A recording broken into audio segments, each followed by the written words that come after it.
मगर you have to recognise that. अब कहने की बात यह है कि अब तो वो बोस्ट कर रहे हैं, वो कह रहे हैं हमने इनको, we can change the complexion. UN में भारत को बड़ी सफलता मिली। इंटरनेशनल नारकोटिक्स कंट्रोल बोर्ड के चुनावों में भारत की जगजीत पवाडिया ने जीत हासिल की। मैं भारत में सिर्फ और सिर्फ इस वजह से खुश हूं, कम्युनलिज्म का, हिंदुओं के हॉलोकॉस्ट का जो बदला ले रहे हैं तालीम के साथ, मैं उस पर खुश हूं, क्योंकि हम तो ये लेने की सलाहियत नहीं रखते। बड़ी बात यह है कि भारत को इकोनॉमिक एंड सोशल काउंसिल के 53 वोटिंग सदस्यों में से 41 वोट मिले। मुझे सिर्फ ऑब्जेक्शन ये है टू डिले कि हम उनको बता रहे हैं कि हाँ they make a difference. Pakistani कौम की ईद भी तबाह बर्बाद कर दी है। पहले ये कौम दुखी है, पहले ये कौम परेशान है, पहले कोई उम्मीद की किरण नजर नहीं आती। इसराइल की सहियनी फौज ने हमास सरबराह इस्माइल हनिया के 3 बेटे शहीद कर दिए हैं। हाजिम मोहम्मद और आमिर शाती एक कैंप में पनाह गुज़ीरों से ईद मिलने गए थे। हमले में हमास सरबराह के कई पोते पोतियां भी शहीद हो गए हैं। आप भी तो गाजा ही बन चुके हैं। एक साइड पे पठान भाई मार रहे हैं, दूसरी साइड पे ईरानी भी तैयार है, तीसरी साइड पे उधर से भी नारा जंग है कि घुस के मारेंगे। पस मंजर में ये मामला चल रहे हैं, इस्माइल हनिया के खानदान को शहीद कर दिया गया है। हमारे लिए तो हमें बताया जाता है हमारा हीरो गौरी है, अब्दाली है, फलाना है, गजनी है, जो कि नहीं है। मैं तो नहीं उनको हीरो मानता, हमारी आइडेंटिटी खत्म कर दी। लेकिन भारत ने लिया बदला, मैं खुश हूं इस पे, भारतीयों पे खुश हूं इस बात पे। जय श्री राम दोस्तों एंड जय हिंद दोस्तों वीडियो क्लिप तो देख ली होगी। भारत के लिए बहुत ज़्यादा खुशखबरी की बात यह है कि यूएन के अंदर 53 वोट्स में से भारत को 41 वोट पड़ी है। और ये देख करके चीन में भी बहुत चाल आ गया है और पाकिस्तान में भी बहुत चाल आ गया, क्योंकि यही 2 कंट्री ऐसी हैं ये नहीं चाहती कि भारत यूएन का मेंबर बन जाए। बाकी सारे देश भारत को सपोर्ट करते हैं। एक टाइम पर टर्की भी था कि भारत को सपोर्ट नहीं करता था, लेकिन जब से टर्की के अंदर वो भूकंप आया, फिर टर्की की सबसे पहले मदद जो है भारत ने करी, तो टर्की भी भारत की तरफ हो गया।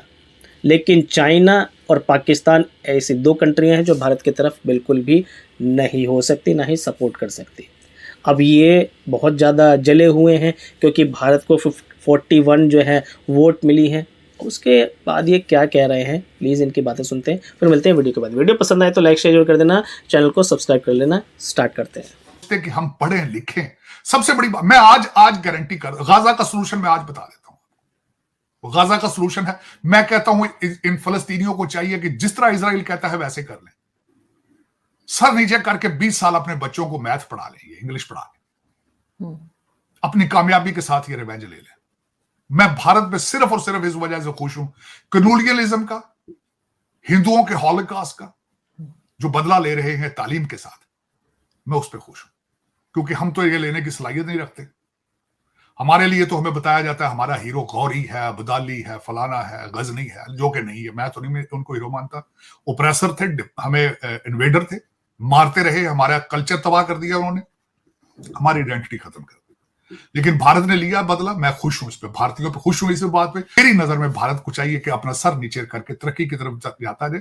मैं उनका जो नया आइडिया जो उनका है, बल्कि जो 2 लोगों ने उस पर बात की थी, मोदी जी ने बिल गेट के साथ बैठ के बात की थी कि डिजिटल रेवोल्यूशन में भारत तरक्की करना चाहता है, आगे जाना चाहता है। पहले भी उनकी लीड मौजूद है, इसमें कोई शक नहीं है। लेकिन जो माइक्रोसॉफ्ट और इस वक्त गूगल वालों ने, जो सीईओ जो भारतीय हैं, उन्होंने जो वादा किया है कि हम आर्टिफिशियल इंटेलिजेंस के स्पेशलिस्ट पैदा करेंगे और भारत उसमें लीड करना चाहता है। मेरे ख्याल में उसको फोकस रखना चाहिए। Take your success is the revenge from the world.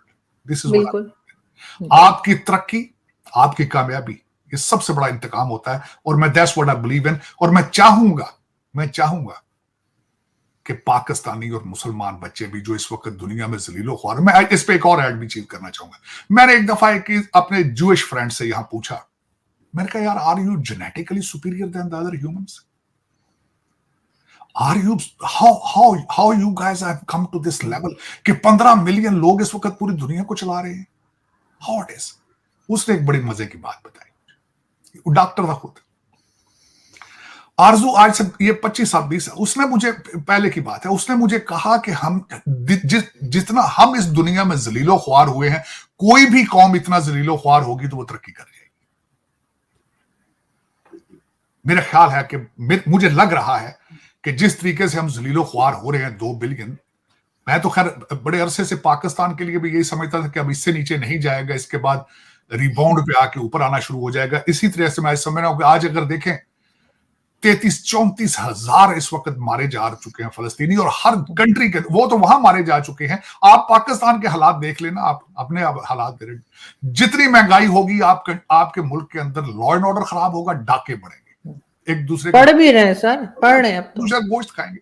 लेकिन इसमें मैं यही कहता हूं कि अब इससे आगे जाने की गुंजाइश नहीं है, तो खुदारा टर्न ले, आपकी बचत सिर्फ और इंग्लिश और मैथ में है, और उसके अलावा कोई आपके पास तीसरा ऑप्शन मौजूद नहीं है, बिल्कुल। और इसमें मैं बल्कि मेरी ख्वाहिश है कि सर नीचे करके आप तरक्की की तरफ जाए। तरक्की जब आपकी इकॉनमी 8.4% पे ग्रो करेगी, 10% पे ग्रो करेगी, that's the best revenge you can possibly take from the world. तो लेकिन अब ये इसमें सोच ये है, क्योंकि उसमें कुछ कारोबारी लोग हैं जिन्होंने इस्लाम को कारोबार बना रखा है, फिर वो क्या करेंगे? उनके तो भी कारोबार, देखिए पाकिस्तान के अंदर सबसे सक्सेसफुल कामयाब कारोबार कौन सा है इस वक्त? आपको पता है कि कारोबार से आपकी फौज, एस्टेब्लिशमेंट, जुडिशरी सारी डरती है। वो क्या कारोबार है? मदरसे का कारोबार। मौलाना फजलुर रहमान इस वक्त ताकतवर तरीन है।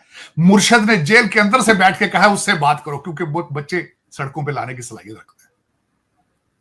वो जब अपने बच्चे लेकर इस्लामाबाद पहुंचता है मदरसों के, तो पाकिस्तान की जड़ें हिल जाती हैं। देखें कितना खूबसूरत कारोबार। सर वो तो टीएलपी भी है और भी कई ऐसी पार्टीज हैं जो बना रखी है इन्होंने। आज मैं उसमें अगली स्टेज पे जाना चाहूंगा। मैं खासकर चाहूंगा कि खुदा करे कि कोई पाकिस्तान को इमरान खान सा ऐसा लीडर मिले, लेकिन पॉजिटिव साइड पे मिले। अब मैं वो बताता हूं। मैंने कल परसों आरजू बैठ के बड़ी रिसर्च की है। मैंने मैकियावेली को मैंने बड़ी डिटेल से पढ़ा है। मुझे इमरान खान मैकियावेली से बड़ा लीडर नजर आया, बहुत बड़ा फिलॉसफर नजर आया। किस खूबसूरती के साथ, मैं बताना चाहूंगा, किस खूबसूरती के साथ उसने पाकिस्तान को नीचे गिरा लिया, हर इंस्टीट्यूशन को उसने तबाह कर दिया। किस तरीके से अपने लौंडे लपाड़ों को सारा दिन एक दूसरे के साथ लड़ाता है। मैंने अगले दिन इसको बड़ी डिटेल से पढ़ने की कोशिश की है कि ये बाहर जो लौंडे लपाड़े हैं, ये टीवी स्क्रीनों पे किस तरह लड़ते हैं एक दूसरे के साथ। ये क्या वजह है? इसके पीछे सिर्फ ये है कि सारी जो गेम चलाता है पीछे मुर्शिद चलाता है, क्योंकि वो कहता है अगर मैं जेल में हूं तो बाहर मुझे रिप्लेस ना किया जा सके। उसको सबसे बड़ा फायदा कि कोई लीडर ना बन सके मेरे बाद, कोई टेक ओवर ना कर दे पीटीआई। किस खूबसूरती के साथ उसकी हर चीज, वो किस तरीके से अंदर से बैठ के, अगर खुदा करे कि ये पाकिस्तान को बचाने के लिए कभी निकले, लेकिन वो पॉसिबल नहीं, क्योंकि वो पाकिस्तान की किस्मत में शायद नहीं है। अब इस वक्त मुर्शद का चेहरा 3.5 साल में देखा जा चुका है। 3.5 साल में जो किया है। दोस्तों वीडियो हो गई ख़त्म और आप लोगों ने इनकी बातें तो सुन ली होंगी। पाकिस्तान के अंदर बहुत ज़्यादा टेंशन का माहौल है, क्योंकि अगर भारत यूएन का मेंबर बन जाता है तो भारत जो है यूएन के बाकी जितने मेंबर हैं उनके ऊपर अपना रूल करने लगेगा, क्योंकि भारत की ज़्यादा सुनी जाती है। भारत एक बड़ी मार्केट है, और दूसरी बात यह है कि भारत जो है ना किसी से भी बिगाड़ कर नहीं चलता है, सबसे बना करके चलता है। इसलिए बाकी देश भी भारत को ज़्यादा सपोर्ट करते हैं। और भारत अगर यूएन के मेंबर बन गया तो चीन को और पाकिस्तान को मिर्ची इसीलिए ज़्यादा लगी हुई है कि इनके ऊपर भी रूल करेगा, क्योंकि एक बार यूएन के मेंबर जो भी फैसला ले लेता है वो सारे देशों को मानना ही पड़ता है। यूएन का मतलब ही यही है। इसी वजह से ये नहीं चाहते कि भारत यूएन का मेंबर बने, लेकिन भारत को मिल गई है 41 वोट। और हमेशा से ही चीन ने तो कहते हैं वीटो डाला था, भारत की तरफ जो है वीटो डाला कि नहीं, भारत को नहीं आना चाहिए, और रिजेक्ट हो जाता था। लेकिन अब भारत जो है दुनिया की 5वीं बड़ी इकॉनमी बन चुकी है, और वो जो है दुनिया की एक तो 5वीं बड़ी इकॉनमी बन गई है, दूसरा भारत की जनसंख्या बहुत बड़ी है और भारत बहुत बड़ी मार्केट है। इसीलिए एलॉन मस्क ने भी भारत को सपोर्ट किया था कि हाँ भारत को यूएन का मेंबर होना चाहिए, और यूएन के मेंबर होगा तो भारत का बहुत ज़्यादा फ़ायदा हो जाएगा इसमें, और भारत चारों तरफ जहाँ चाहे वहाँ बिजनेस कर सकता है और करेगा भी और कर भी रहा है, और उससे फ़ायदा मिलने वाला है भारत के लोगों को और दूसरे देशों को भी मिलेगा। लेकिन पाकिस्तान नहीं चाहता कि भारत इतनी ज़्यादा तरक्की कर जाए, लेकिन पाकिस्तान के चाहने या ना चाहने से कुछ नहीं होने वाला। इसीलिए पाकिस्तान के लोग बहुत ज़्यादा टेंशन में आए हुए हैं, बहुत ज़्यादा चिंता में हैं कि भारत कहीं यूएन का मेंबर ना बन जाए। हर साल ऐसा ही होता है, भारत नॉमिनेट तो होता है, उसको नॉमिनेट तो करते हैं, लेकिन चीन की वजह से रिजेक्ट हो जाता है। लेकिन अब दूसरे देश कह रहे हैं कि नहीं, अब ये नहीं चलेगा, क्योंकि 5वीं बड़ी इकोनॉमी है, 10वीं 12वीं या कोई और सी होती तो समझ भी लेते, 5वीं बड़ी इकोनॉमी है तो भारत को होना ही चाहिए। ये थी वो वीडियो। तो दोस्तों, आप लोगों को कैसी लगी जानकारी प्लीज़ कमेंट सेक्शन में ज़रूर बताइए। वीडियो पसंद आई तो लाइक शेयर जरूर कर देना, चैनल को सब्सक्राइब कर लेना। नेक्स्ट वीडियो मिलेंगे, तब तक के लिए जय हिंद, जय भारत।